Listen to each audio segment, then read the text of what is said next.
Maul, Shadow Lord Chapter 6, Night of the Hunted continues the Empire's hunt for Maul with lots of exciting battle music and some interesting effects.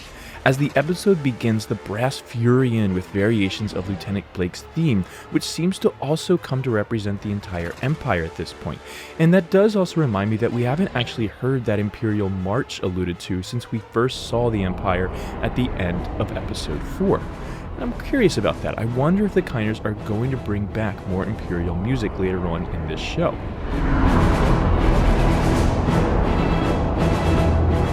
But that music quickly dissipates though as we instead switch to Maul deep underground. Drums and Sith whispers underscore what appears to be a meditative battle exercise more than something of violence. Those Sith whispers return heavier as Maul sees Marrok along with those twisted synth drones moving in unnerving half-step smears, and it makes me wonder if even Maul is highly disturbed by this. Is this his first time learning about the Inquisitors and the new threat that they will pose? As we pick up at Lawson's apartment with Lawson, Riley, and the two Jedi, short motifs from Devon's theme very lightly play to remind us of this little hiccup in Lawson's plan to relax. As we see the Star Destroyer, we also hear a short motif from the original Imperial theme that is really prominently heard during the track Vader's Trap from Empire Strikes Back, reminding us of the danger that looms over this city.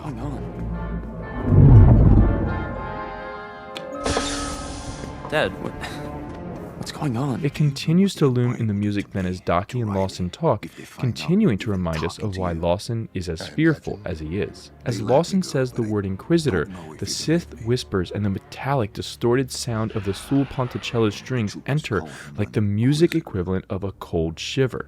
It's followed up by the brass entering as a crimson blade cuts into Lawson's door. Devon, we must leave, now! The music picks up as the lightsaber duel gets underway, reflecting the action as brass attack while strings pulse underneath. The continued unrelenting attacks persist as one danger leads to another. The Kinders keep it fresh by modulating several times to other tonal centers, allowing the music to feel like it's continuing to new places, just as we move from apartment to roof and new threats appear. As the threats appear to be taken care of though, the music lessens but never stops completely as they continue to make their departure. However, then Marrok reappears, and as he does, the brass and percussion interrupt the previously dissipating music, reigniting the energy. I actually felt like as this battle continued, the music was a little low. Actually, it felt like the blaster from the gunship was as well, which made this whole standoff feel a little anticlimactic. I've felt this other places as well though, where the music just doesn't feel present enough in these big action scenes with no dialogue to mask. What did you all think though? Was the balance of music right here? Am I just off in my hearing?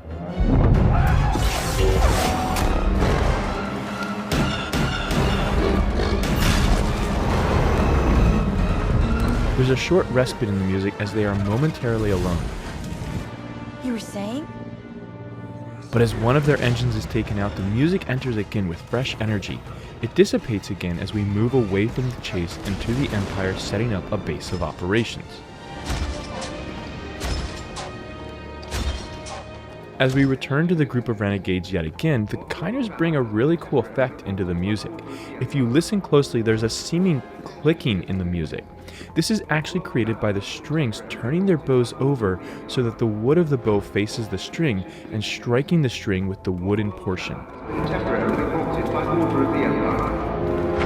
It's known as Collegno battuto and has this lightly pitched but also strange percussive quality to the sound that we hear here. But it also allows this acoustic moment in the orchestra to incorporate a less familiar sound without needing to utilize electronics.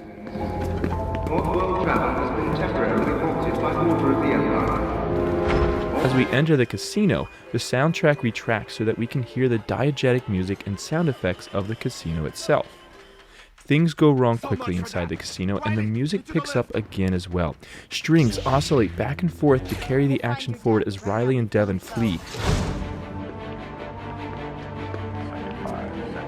As they attempt to hide, the music softens and holds, while Merrick's more distorted sounds enter with him. The Kinders utilize a continued pulsing to hold the energy while intermittently bringing in brass attacks so that they don't become stale along the way. This is clearly going to build for a while as we experience the music holding back like a marathon runner, not sprinting. And yet, instead of immediately continuing the fast attacks as Merrick engages with Devon, the music holds back at first, almost uncaring of the action, a haunting moment before it erupts again. The brass attacks return as the strings spin in flurries, the true battle now only beginning. As Merrick holds her in place for a moment, the music pauses, giving way to Maul. And that's when we see and hear what the soundtrack has been waiting for. This whole time, the music has been soft and held back because the Kinders know they wanted this arrival point to be climactic. Now, we hear the brass really cut through, turned up to give full weight to their presence. I'm right here.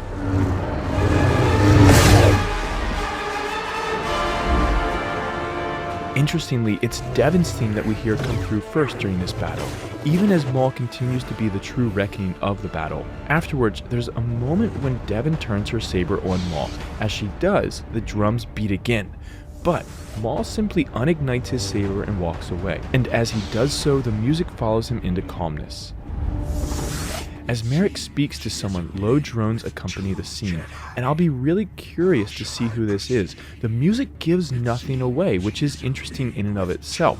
It could be the Grand Inquisitor, and this might make the most sense since it would be his direct superior, but given that the identity is being hidden from us and he calls him Lord, it might instead be Palpatine or even Vader. I mentioned before that I would love to see this lead to a Maul versus Vader duel since we've already gotten Maul versus Palpatine, and that seems to be where this would be going, Palpatine sending his new apprentice to fully test him against his original apprentice. My lord. But I would absolutely love to know what all of you think. What did you think of this episode? What did you think of the audio balance as well? Is it something that anyone else has been noticing? And do you think we'll eventually get a Maul versus Vader duel?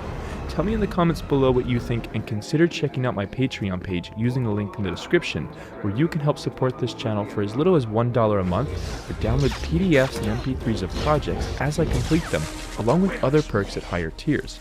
Please don't forget to like this video and subscribe to learn more about the music of a galaxy far, far away, and as always, may the